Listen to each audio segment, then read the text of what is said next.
Allô, bonjour. On est jeudi le 21 avril, midi, jeudi. Comme d'habitude, une autre entrevue inspirante sur la page de Immobilier. On commence par où? Cette semaine, j'accueille la belle Kathleen Brunet. Salut Kathleen! Salut Sophie! Comment ça va? Ça va bien? Je suis hors de ma zone de confort, mais c'est parfait. C'est génial parce que je suis encore en dehors de la mienne, alors on est correct.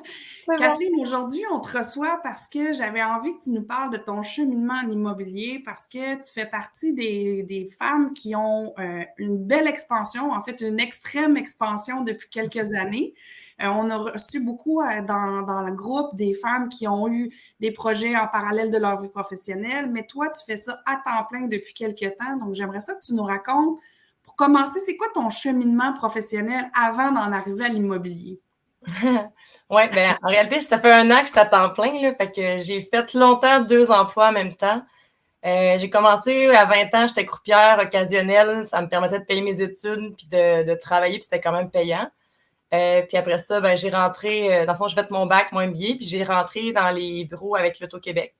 J'ai fait pendant 16 ans de temps du marketing numérique, surtout spécialisé en acquisition. Finalement, à la fin, là, avec la pandémie, ça avait quand même explosé comme domaine, comme marché. J'étais comme chef d'équipe, dans le fond, pour marketing, du marketing numérique. Fait que c'était assez, c'était comme, ça me prenait beaucoup de mon temps. Puis l'immobilier aussi, pendant la COVID, a explosé. Fait que j'étais comme un petit peu Déchaîné. partout. Tu sais, c'était pas du 40 heures, là, des deux côtés, c'était pas mal plus. Les nuits étaient courtes, fait qu'on, ça m'occupait. Fait que, j'ai pris la décision à Noël 2021 que je donnais ma démission. C'était quand même un gros changement parce qu'après 16 ans, tu as le fonds de pension, c'est un bon salaire. De me lancer en immobilier, on le faisait déjà, mais c'est quand même quelque chose qui a fait partie de moi tout le long. Là, donc, c'est un bon changement. Oui, c'est ça, c'est de mettre de côté ce qu'on peut appeler une cage dorée, tu sais, ton salaire, ton fonds Ouais. de pension, tes assurances. Tu sais, on a été élevé avec cette, euh, ce besoin-là de se sécuriser avec ces avantages sociaux-là. Fait que c'est pas une petite décision que de laisser ça, là. Non, puis tu sais, c'est sûr que tout le monde autour de toi, ils veulent ta sécurité, ils sont comme t'es certain, puis là, tu sais, t'as toute ton équipe, puis honnêtement, j'aimais vraiment beaucoup ce que je faisais, mais tu sais, ma passion était pour l'immobilier, mon frère avait déjà arrêté, ça faisait 1 an, fait que, puis là, je le voyais bien que ça n'avançait pas, fait que honnêtement, depuis que j'ai fait le saut, là, ça a été comme une croissance fulgurante en 1 an, c'est complètement fou, puis je travaille plus, je m'amuse, tu sais, oui, on y met beaucoup de temps, mais c'est une passion qu'on vit à tous les jours, là. Puis là, votre premier achat, ça a été quoi? Ça a été en 2007. C'était, en fait, tout ce que je fais, moi, c'est avec mon frère. On est les deux dans tout ce qu'on embarque en immobilier. C'était en 2007, on a acheté un 5 logements à Saint-Jean-sur-Richelieu. Mon grand-père, il l'avait construit. Fait que c'était un peu émotionnel. Fait qu'il l'avait construit, puis il avait demandé à ses enfants, y a-t-il quelqu'un qui le veut parce qu'il prenait sa retraite, puis il arrêtait. Personne n'était intéressé, ni dans les petits-enfants. Fait que Mathieu et moi, on a sauté là-dessus. On a dit, c'est une belle opportunité. Ça a l'air qu'on va comme faire de l'investissement. OK, on embarque sans aucune connaissance. On était un petit peu... Honnêtement, on a fait plein de gaffes, mais c'est correct, là, on a appris. Puis c'est là que tu vois, tu sais, aujourd'hui, je me dis, crime, j'ai été chercher beaucoup de connaissances, j'ai fait des cours, j'ai fait des formations, j'ai lu. Je me remets, mettons, en 2007. Mon Dieu, on connaissait rien. Tu sais, puis c'est ça. On a fait des gaffes, mais rien de trop coûtant ou quoi que ce soit. Puis ça fait partie de notre parcours aussi, là. Oui, c'est ça. Puis là, aujourd'hui, dans le fond, vous êtes dans quel domaine de l'immobilier, là? Qu'est-ce que vous faites? Pas mal, hein? Donc, géographiquement, tu sais, tout ce qu'on dit dans les cours, c'est ne vous éparpillez pas, c'est vraiment ce qu'on a fait. On n'avait pas beaucoup les sous, fait que c'est sûr qu'on s'est spécialisé dans les régions tertiaires, beaucoup. C'était plus abordable, mais c'est ça, c'était plus loin, fait qu'on a fait beaucoup de routes. On s'est spécialisé dans tout ce qui était l'optimisation, donc ramener vraiment des immeubles qui étaient délabrés, abandonnés, qui manquaient un petit peu d'amour. Fait qu'on était beaucoup là-dedans dans les premières années. Puis c'est ce qui nous a permis d'aller rechercher des belles mises de fonds, vraiment de pouvoir peut-être même plus en vivre. Puis après ça, ben dans le fond, tout dernièrement, on a changé un peu on a fait des flips, ça faut, je le dis, en cours de chemin, on a fait des flips, ça nous permettait de ramasser des sous pour acheter les immeubles à revenus. Fait qu'on a touché quand même à beaucoup de choses. Puis là, dernièrement, on touche au mini-entrepôt, à l'achat de terrain, puis la construction neuve. Fait qu'on est vraiment dans une grosse année de développement, puis de changement, puis d'apprentissage. Puis là, dans le fond, ça vous occupe non seulement vous deux à temps plein, mais je pense que vous avez aussi maintenant des employés à temps plein. Ouais, mais dans le fond, oui, c'est ça. On a des concierges dans certains immeubles. Dans le fond, nous, on a notre RBQ, fait qu'on a notre propre compagnie de gestion immobilière. On s'autosuffit. Fait qu'on a nos propres employés pour faire la réno, charpentier, menuisier, plombier, tout ça. Puis, là, je suis à la recherche d'une personne qui va prendre ma place pour faire toute la gestion immobilière. Honnêtement, on veut sortir des opérations, puis vraiment être plus dans la stratégie, tout ça, parce que veut pas, oui, on fait l'immobilier, mais on a fait aussi du rachat d'entreprises. Fait que ça commence à être beaucoup. Là, on a 11 entreprises qui roulent, dont 2 opérantes. Fait que c'est ça. Fait qu'on a besoin de bras, puis c'est ça. Ça a vraiment été de plus en plus vite, puis ça a grossi. Fait qu'on va engager plus. On a peut-être des fois, on a du monde à temps partiel. L'hiver, on a plus de gens. L'été, on en a moins. Fait que ça dépend, mais ça tourne autour de 8 employés. On a aussi quelqu'un qui fait la tenue de livre, qui est ma belle-sœur, d'ailleurs. Fait que c'est ça. C'est assez familial chez nous, là. Ouais, puis c'est que aussi, dans le fond, en ayant plusieurs entreprises, en ayant tout ça, ça vous prend quelqu'un qui est quand même qui est quand même expérimenté. Là. Tu peux pas dire je vais prendre quelqu'un de nouveau puis je vais tout lui montrer parce qu'il a été tellement occupé dans tout le reste, dans la stratégie, que dans le day-to-day, ça prend quelqu'un qui va en faire un petit peu.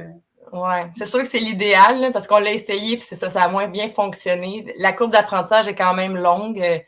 C'est quelqu'un qui a une bonne expertise, ou tout du moins, je dirais peut-être une adjointe administrative, mais c'est sûr quelqu'un qui connaît bien nos systèmes. On a fait des gros changements parce qu'avant, moi, on avait comme autour de 100 locataires, j'étais encore avec du Excel, puis je faisais tout manuellement. Fait que c'est cette année qu'on a fait un changement. On a fait un changement, puis j'en ai regardé beaucoup des logiciels, ça a été drastique, puis on a fait une erreur. On en fait encore aujourd'hui. On a pris un logiciel, finalement, on l'aime pas, puis on s'est pas adapté. Fait qu'on s'est reviré, puis on a refait un autre. On a tout refait notre changement de comptabilité aussi. Ça, c'est des gros changements, ça a l'air niaiseux, mais des gros changements aussi en arrière dans nos systèmes pour automatiser. Fait que ça prend du temps à s'adapter. Fait que on commence à être plus à l'aise, mais c'est sûr que d'avoir des employés qui connaissent déjà les systèmes, c'est déjà beaucoup, c'est un gros plus. Ça facilite, c'est ça. Fait que là, vous Oui, avez environ une centaine de portes qu'on dit dans le multiplex, c'est ça? Honnêtement, je ne sais même pas le nombre exact. Là, genre, je suis un peu gênée de dire ça. Mais on a, je pense, Mathieu, moi, ensemble, à nos noms personnels, on a peut-être 80 portes, puis avec des partenaires, parce que dans les dernières années, on a fait du partenariat. Mettons, on couvre un petit peu moins que 150 portes. C'est pratiquement tout du résidentiel. Puis dernièrement, c'est ça, l'année passée, on a acheté un logement avec 4 commerces, puis une maison de chambre qu'on a transformée. Puis après ça, du mini-entrepôt, on a 170 locaux mini-entrepôts. Quand même, ça fait beaucoup de gestion, tout ça, là. Oui, puis c'est ça, on fait tout nous-mêmes. Là. Les locataires, c'est à nous qui parlent directement. On a vraiment un service qui est très personnalisé, mais c'est ça, on commence à avoir besoin de bras. C'est ça, c'est demandant. Ouais. Dis-moi, vos prochains projets, ça s'enligne dans quelle direction? Ça bouge beaucoup. Même hier, on avait d'autres appels, puis c'est vraiment le fun parce que, tu sais, maintenant, justement, plus qu'on fréquente les réseaux, les écoles avec, tu sais, des écoles d'immobilier ou des écoles avec des entrepreneurs, mais ça se parle, puis là, on se fait approcher. Tu sais, autant qu'au début, on commençait, on avait donc de la misère, on avait plein de beaux projets, puis on avait de la misère à se faire financer, où le monde, on n'avait pas l'expertise. Là, c'est le fun parce que c'est comme un tournant, fait qu'on se fait plus approcher avec des beaux projets. On est vraiment dans le développement de terrain ces temps-ci.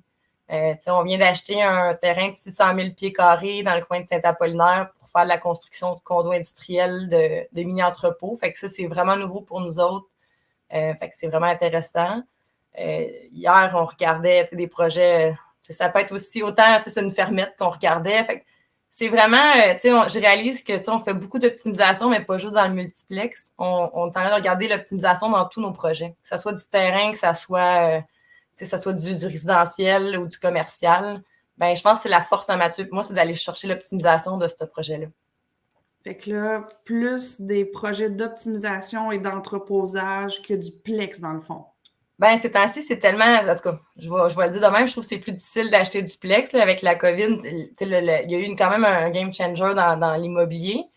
Puis nous, on est quand même... on est difficile dans nos achats. On a été chanceux chanceux. On a travaillé fort pour nos achats qu'on a fait. On a fait des bons profits, mais on achetait beaucoup en dehors du marché. Puis on arrivait à aller en tout cas, on faisait nous-mêmes notre potentiel. Aujourd'hui, tu payes avec l'optimisation, puis il faut que tu mettes l'argent de l'optimisation. En tout cas, on est peut-être trop gourmand en termes de profit, ça nous tente moins. Fait qu'on s'est dit, on va laisser le marché, on est toujours à l'affût, mais on a décidé de se revirer de bord, puis c'est plus de la construction neuve, puis du terrain ces temps-ci qu'on a comme opportunité, puis c'est là c'est peut-être plus payant pour nous aussi. Là. Oui, c'est ça. Dans le fond, vous avez adapté votre stratégie à vous selon vos critères. Ben oui, en cours de route, c'est un peu ça qui est arrivé, tu sais. Puis honnêtement, on a tout le temps eu plein de projets, plein d'idées, mais tu sais, à un moment donné, il faut que tu saches qu'est-ce que toi t'aimes, puis comment, tu sais, il y a des. Je connais plein de monde qui font du chalet locatif, on touchera pas à ça. Du moins, je pense pas, ou pas à court terme, ça nous intéresse pas. C'est super payant, là, mais je pense pas que c'est adapté à nous, à notre façon de faire. Fait que je pense que c'est important de se connaître, puis de voir, tu sais, quel genre de personne qu'on est. Tu sais, nous, on est super relax, on n'est pas tant stressé, on a eu plein d'histoires. Des fois, tu fais comme, OK, je pense qu'il y en a qui disent, hey, moi, je ferais jamais ça. Ben, je pense qu'on est à la bonne place. Tu sais, nous, on est super à l'aise, on dort bien, puis C'est ça. c'est important, là. Et il y a plein de commentaires qui pop-up. C'est la première fois qu'on en a autant. Moi, je les vois pas. Ouais. Mais je peux pas voir les noms, mais il y en a qui demandent c'est quoi le système que vous utilisez pour la gestion des locataires, votre gestion d'immeubles que tu Mais là, on parles? est rendu avec Proprio Expert, dans le fond. Pour le moment, je sais qu'il y en a des mieux, mais pour le moment, c'est ce qui répondait le mieux à nos besoins parce que nous, on a plusieurs compagnies. Puis, on fait de la gestion aussi pour d'autres. Fait que ça me permettait d'être dans le même système, de faire des changements de compagnie, d'immeubles facilement. Puis, c'est vraiment user-friendly, mais tu sais, je ne suis pas là pour faire de la pub pour un logiciel. Non, c'est ça. Mais ça, c'est le logiciel que vous autres. Pour le moment, oui. Mais tu sais, il n'est pas parfait, mais c'est ça. Tu sais, on a déjà essayé de partir de notre propre logiciel, puis on a dit, OK, on n'a pas de temps à perdre avec ça. Il faut vraiment prendre une solution qui existe, là. Oui, quelque chose qui va être rapide et qui va correspondre à Oui, ce que vous exactement. voulez. C'est ça. Ouais. Puis j'ai Stéphanie Boudreau qui fait dire bonjour. Puis Allô? un autre utilisateur que je peux pas voir parce qu'il s'est pas enregistré, mais les mini-entrepôts, est-ce que c'est vraiment payant? Parce que ce qu'il nous dit, c'est qu'il y en a tellement qu'à un moment donné, est-ce que c'est encore la bonne chose? Mais semble-t-il que oui, si c'est là-dedans que vous allez, là. Ben, honnêtement, ça devient une denrée rare, les mini-entrepôts. Ah, Oui, c'est surprenant. On a fait beaucoup d'études de marché là-dessus. Donc, il y en a un qu'on a acheté, c'est ça, il y a 171 mini-entrepôts, mais notre objectif à nous, c'est de le détruire puis de faire 432 logements sur ce projet-là parce que la compétition est justement est forte dans le marché. Puis, tu sais, c'est assez désuet comme place quand tu regardes tout ce qui est nouveau. Fait qu'il faut voir aussi dans quoi qu'on va se spécialiser. Le mini-entrepôt, c'est assez large. Il y en a que c'est très de base, d'autres, c'est très, tu sais, ça peut être high-tech vraiment beaucoup. oui. Mais honnêtement, c'est surprenant. Les gens, tu sais, les gens ils se séparent, ils déménagent, il y a beaucoup de va-et-vient. Fait que oui, c'est payant, mais ça demande, tu sais, c'est finançable sur 15 ans, ça demande, je pense, c'est quasiment du 50-60% finançable. Fait que tu sais, c'est pas facile. Fait que à long terme, c'est payant, mais à court terme, ça demande beaucoup d'argent. C'est ça. Et nous, on était chanceux, on a beaucoup, dans nos projets, on a beaucoup de balances de vente, du collatéral, des choses comme ça. Donc, c'est rare qu'on mette de l'argent pour acheter quelque chose. Maintenant. On va le dire de même. On va venir d'attiser plein de questions. Ouais, je sais. C'est plus difficile de le faire, mais ça se fait. Ouais. Je te remercie. Déjà, on a déjà passé le temps qu'on avait prévu ensemble, donc je te remercie beaucoup. Donc, s'il y a des gens qui sont expérimentés en gestion immobilière et qui aimeraient ça travailler avec vous, ils peuvent communiquer directement avec toi par Messenger, par exemple? Oui, ça va me faire plaisir, effectivement. On est en plein recrutement actuellement. Super. Fait que je vais mettre les coordonnées pour que les gens puissent te retrouver rapidement. Puis encore une fois, je te remercie beaucoup d'être sortie de ta zone de confort. Oui, pas trop souvent, mais c'est parfait, ça me fait Ça plaisir. s'est super bien passé. Donc, bon appétit à tout le monde. Puis on se revoit la semaine prochaine pour une autre entrevue inspirante. Merci, Kathleen. Merci.